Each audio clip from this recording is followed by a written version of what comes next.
Today's Thursday, and of course, as usual, I'm on my way into work.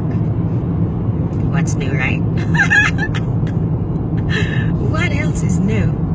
But I'll give a couple of people maybe a minute or so to join me. But I've already done my 3 steps of Thrive. There's my DFT, my Team Hoyt DFT. We're supporting the Hoyt Foundation this month of June. Hi, Pam. God bless you. Good morning. We're supporting the Hoyt Foundation this month. $5 from the purchase of every Team Hoyt DFT goes towards that foundation that helps with physically challenged young people.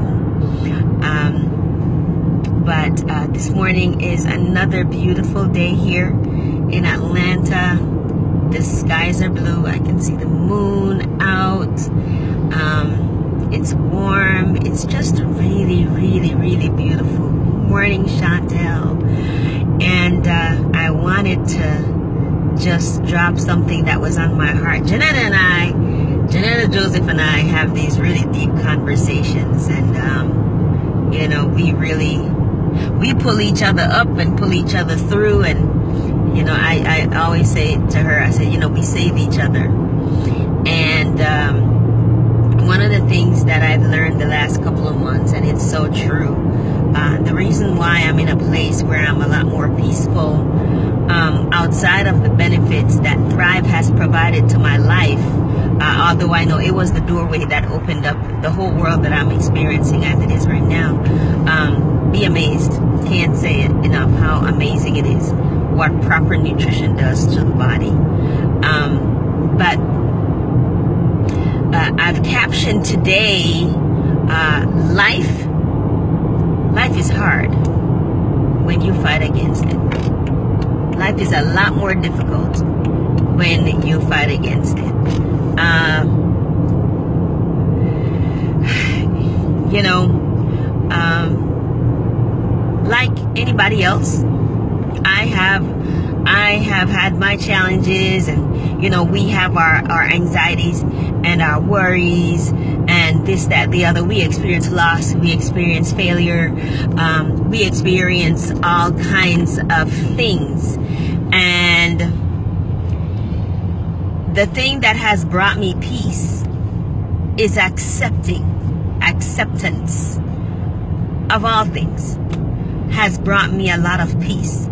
And life is really, really harder when you fight against it. When you get into a place of acceptance, everything is more challenging. Acceptance of all things, meaning people, situations, things that come up. When you get into a place where you're not judging things and you accept it and you allow it to be, you'll realize that life is not as challenging as it used to be because you're not fighting against it. A lot of times the inner turmoil and the unpleasantness that we experience is because we're fighting against something instead of allowing it to be. I have realized that loss is God's way, or the universe, or whatever you want to call it. It's of sometimes moving you, pushing you into the next level.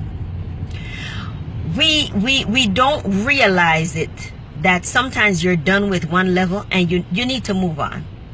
You know, you need to move on. He knows that. And it's time for you to go. And you're trying to repeat the class, and he's trying to tell you to go. And so loss is one of the ways that happens. Loss of things, loss of people. You know, I changed a whole lot of friendships last year. And you will find that as you grow up, as you go up and you move to new levels, you lose people. You know, nobody ever sat us down and told us these kinds of things. So you're like, what is happening in my life? And you know, you're lamenting the loss of friends and people around you. And I used to this, and you keep living in the past. I used to, I had, once upon a time I did. No, friend. You need to let that go. We do not serve ourselves by staying in the past. When our losses come, we need to embrace them, accept them, and let it go. You not accepting it is you pushing against life. You not accepting that is you pushing against life. And how life is set up is we're going to lose people along the way as we grow. We're going to lose things along the way as we grow. Embrace it. It's the cycle of life. You cannot stay in the same place for your entire life. The people that do aren't usually that happy. Let's just be real. They're usually not that happy. Some people are wondering, why am I stuck here? Why am I this here? You haven't chosen to move forward. You haven't chosen to let go. Some of us are more interested in keeping people around us than moving forward. How do I know? Because you make the choice every time. When you have the opportunity to do more, to be more, you choose to stay with the same people. You choose to stay in the same situation. Hey, he's not going to force anything on you. You're going to have to make a choice. You are going to have to make a choice, brothers and sisters. And the choice will be yours. Therefore, the consequence will be yours. But fighting against life is going to make life way more difficult. I'm going to encourage you to do something. The next time, and it might be today, the next time something comes up and you realize right away, and your emotions are how you gauge this, and you start feeling uncomfortable, you start feeling a little down, pay attention to what got you feeling that way. I don't know for you, but I know for me, one of the things that we were taught, and sometimes church does this, is that, you shouldn't trust your emotions. You're not supposed to go off what you feel. And they act like the whole world is logic-based. Well, that's not true either. What is true is that God gave us emotions, and those emotions are like your GPS for life. When you don't pay attention to the way you're feeling, to the clues you're getting, you will find that you are going to run headlong into a whole lot of trouble.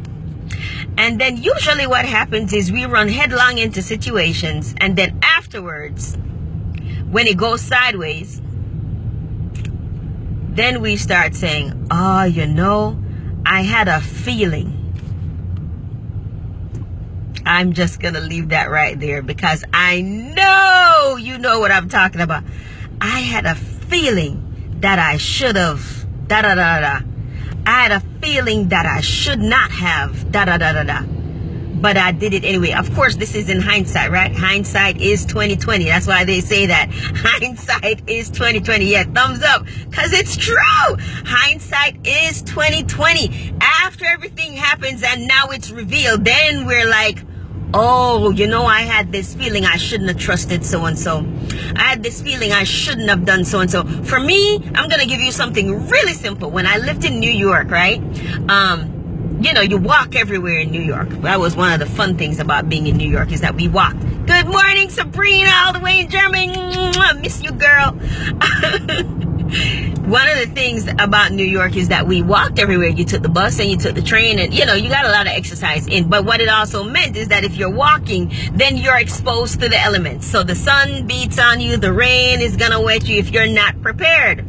And then it took me a while, but I would be getting ready to go, and as I'm about to go out the door, I would get this little inkling to bring an umbrella.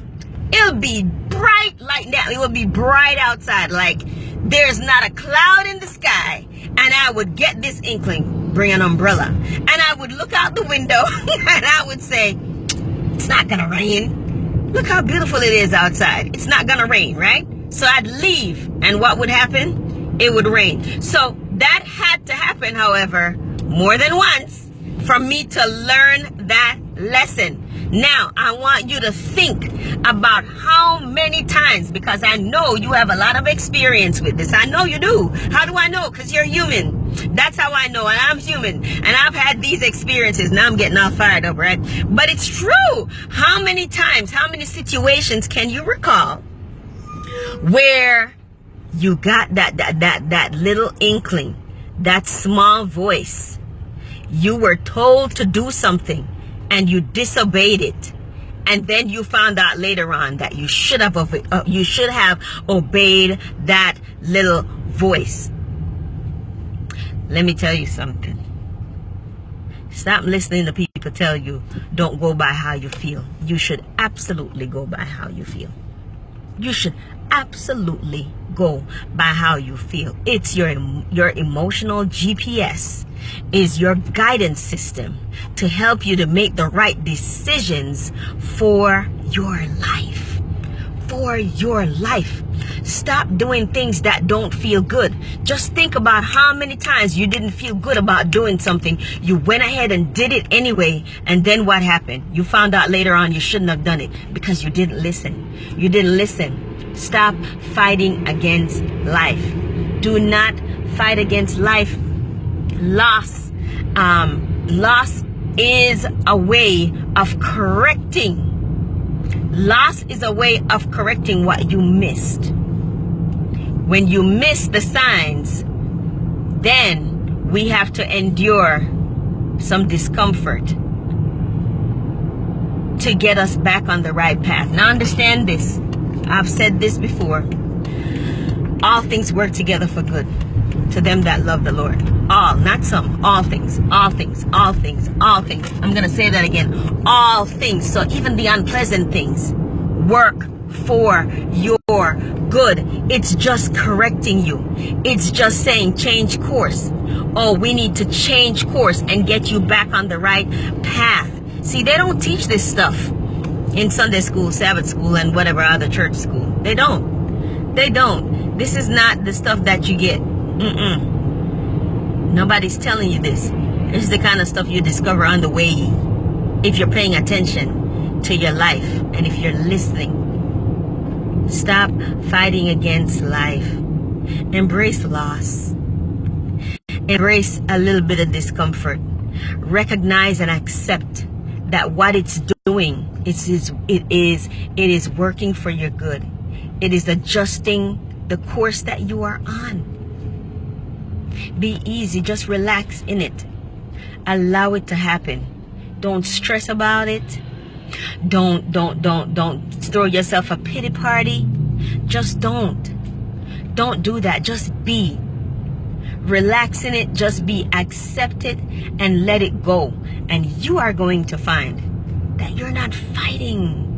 You don't have that internal war going on. And when you don't have that internal war and that internal conversation where you're berating yourself or blaming other people or whatever it is, you're going to find that you are more at peace. You're going to find that you're more at peace because you've stopped fighting with life. Accept it. Get into a place of acceptance. And I can't say enough, practice gratitude. In the midst of every situation, be grateful. Be grateful. Give thanks always. Because they say no matter how bad you have it, somebody else has it worse. In the worst of situations, find something to say thank you for.